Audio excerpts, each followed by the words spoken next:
I'm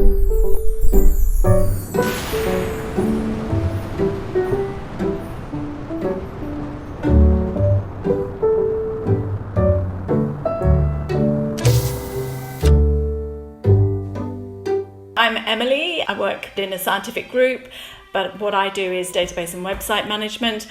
And I also work as a team assistant for some academic philosophers. But in my past, I was a bench scientist for many years. I've done different sorts of things, and I also spend quite a chunk of time working on managing research funding. I'm in a very fortunate position. I do lots of things that I love. Science is sort of interwoven into all of them. So I'm actually from a family of musicians. There's just always music going around somewhere and in the background to my life. So we had a cello at home, and I used to say I wanted to play the cello. I think the idea was that I was too small to play the cello, so they'd start me on the violin. And I never moved off the violin. It's not just been a hobby, it's actually been the centre of my social life and lifelong friendships.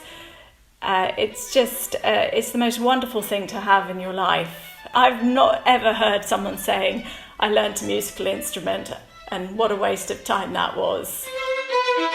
From quite a young age, I've been used to performing in public or in some way being sort of on the spot with things.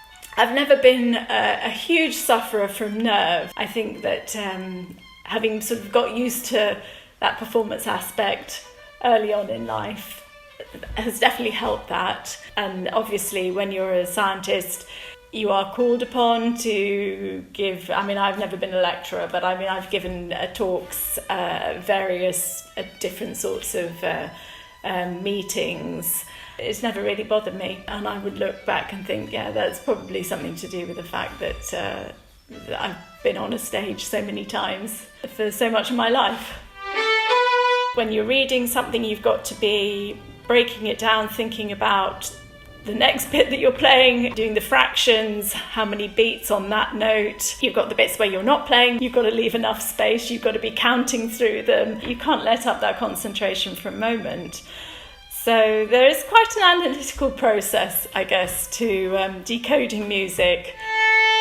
Doing experiments is quite like an art. There's always something that you have to tweak. Maybe it's a bit like cooking at home or something. The recipes in the books they never quite work. You have to put your own little touch into them. The scientific method is not particularly fixed, and it is quite an artistic thing. Thinking creatively is really important to the success of scientific experiments, I think, for trying different things.